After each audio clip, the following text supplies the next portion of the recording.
இன்னைக்கு நம்ம 7ஆம் வகுப்பு புதிய தமிழ் புக்கில் இயல் 5ல் இருக்க செயல் பகுதி பார்க்க போகிறோம்.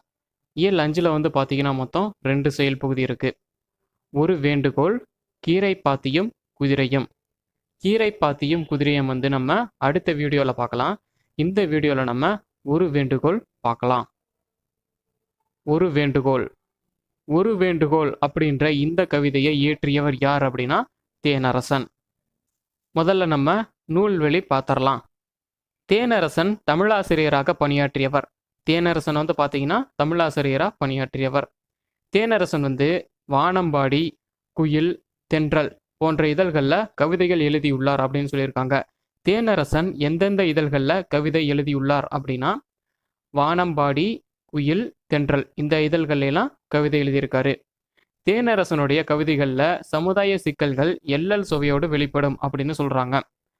மண்வாசல், வெள்ளை ரோஜா, பெய்து பழகிய மேகம் ஆகிய கவிதை நூல்களை எழுதியுள்ளார். தேனரசன் என்னென்ன கவிதை நூல்களை எழுதியுள்ளார் அப்படின்னா மண்வாசல், வெள்ளை ரோஜா, பெய்து பழகிய மேகம் ஆகிய கவிதை நூல்களை எழுதியுள்ளார் அப்படின்னு சொல்லியிருக்காங்க. பாடப்பகுதியில் உள்ள கவிதை பெய்து பழகிய மேகம் என்னும் நூலிலிருந்து எடுத்து தரப்பட்டுள்ளது. நமக்கு கொடுத்துருக்க இந்த பாடப்பகுதியில் இருக்க கவிதை வந்து பார்த்தீங்கன்னா பெய்து பழகிய மேகம் அப்படின்ற நூலில் இருந்து நமக்குங்க எடுத்து தந்திருக்காங்க. இப்போ நம்ம நுழையும் முன் பார்க்கலாம். கலைகள் மனிதர்களின் வாழ்வோடு இணைந்தே வளர்ந்திருக்கின்றன அப்படின்னு சொல்கிறாங்க. கலைகள் வந்து மனிதர்களுடைய வாழ்வில் இணைந்தே வளர்ந்திருக்கின்றன சொல்லியிருக்காங்க. ஒரு கலைஞன் தான் படைக்கும் ஒவ்வொன்றையும் அழகியலோடு படைப்பான்னு சொல்கிறாங்க. கலைப்படைப்பு அழகியலை மட்டும் வெளிப்படுத்தின போதாது, அது மானுடத்தை பேச வேண்டும். இதனை கலைஞர்களிடம் ஒரு வேண்டுகோளாக வைக்கிறார் இப்பாடலின் ஆசிரியர். அதாவது வந்து பார்த்தீங்கன்னா கலைப்படைப்பு வந்து பார்த்தீங்கன்னா அழகியலை மட்டும் வெளிப்படுத்தினா போதாது, அது வந்து மானுடத்தையும் பேசணும். இதை கலைஞர்களிடம் ஒரு வேண்டுகோளாக வைக்கிறாரு இந்த பாடலுடைய ஆசிரியர். அதை நம்ம இப்போ பார்க்கலாம். கலையுலக பிரம்மாக்களே, மண்ணின் வனப்புக்கு புதிய அழகுகள் சேர்ப்பவர்களே, ஒரு மானுடத்தின் வேண்டுகோள். நீங்கள் சிற்பிகளாக பாறை உடைப்பவனின் சிலை வடித்தால் வியர்வை நெடி வீசட்டும். அதில் வயல்வெளி உழவனின் உருவ வார்ப்பினில் ஈரமண் வாசம் இருக்க வேண்டும்.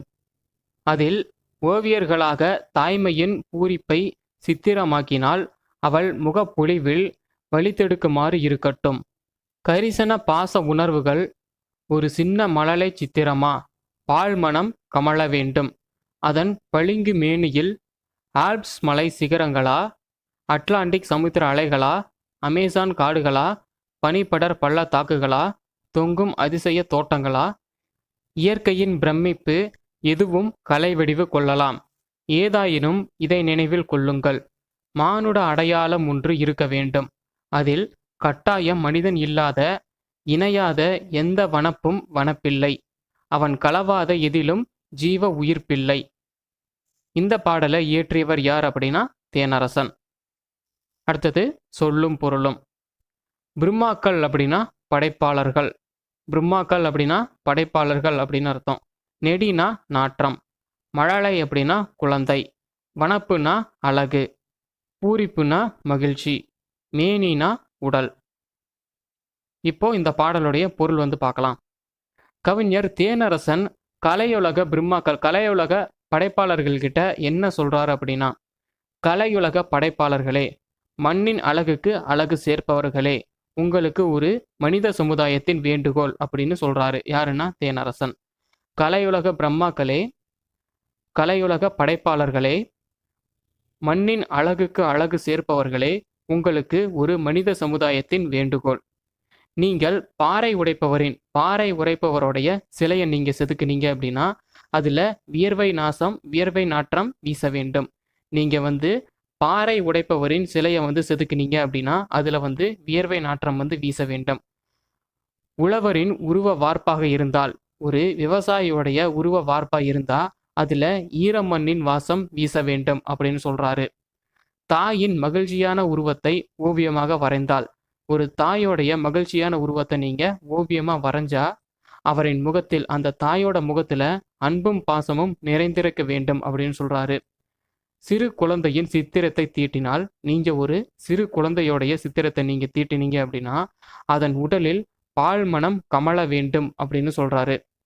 ஆல்ப்ஸ் மலை சிகரங்கள், அட்லாண்டிக் பெருங்கடல்கள், அமேசான் காடுகள், பனிப்படர் பள்ளத்தாக்குகள், தொங்கும் தோட்டங்கள் என இயற்கையின் விந்தை தோற்றங்கள் எவையும் கலை வடிவம் வந்து பெறலாம். ஆனா அதில் மானுட பண்பு கட்டாயம் இருக்க வேண்டும் அப்படின்னு சொல்றாரு. அதாவது ஆல்ப்ஸ் மலை சிகரங்கள், அட்லாண்டிக் பெருங்கடல் அலைகள், அமேசான் காடுகள், பனிப்படர் பள்ளத்தாக்குகள், தொங்கும் தோட்டங்கள் அப்படின்னு இயற்கையின் விந்தை தோற்றங்கள் எவையா வேணா கலை வடிவம் வந்து பெறலாம். எவையும் வந்து கலை வடிவம் பெறலாம். ஆனா அதுல மானுட பண்பு கட்டாயம் இருக்க வேண்டும் அப்படின்னு சொல்றாரு. மானுடம் இல்லாத எந்த அழகும் அழகன்று அப்படின்னு சொல்றாரு. மானுடம் இல்லாத எந்த அழகும் அழகன்று அப்படின்னு சொல்றாரு. மனிதன் கலக்காத எதிலும் உயிர்ப்பில்லை அப்படின்னு சொல்றாரு. தேனரசன் என்ன சொல்றாருன்னா, மானுடம் இல்லாத எந்த அழகும் அழகன்று, மனிதன் கலக்காத எதிலும் உயிர்ப்பில்லை அப்படின்னு கலையுலக படைப்பாளர்கள் கிட்ட சொல்றாரு. இதுதான் இந்த பாடலுடைய பொருள். மேலும் இந்த மாதிரி அப்டேட்ஸ் உங்களுக்கு வேணும் அப்படின்னா முத்துக்குமார் யூடியூப் சேனலை சப்ஸ்கிரைப் பண்ணுங்க. மறக்காம பக்கத்தில் இருக்க பெல் சிம்பலை கிளிக் பண்ணிடுங்க.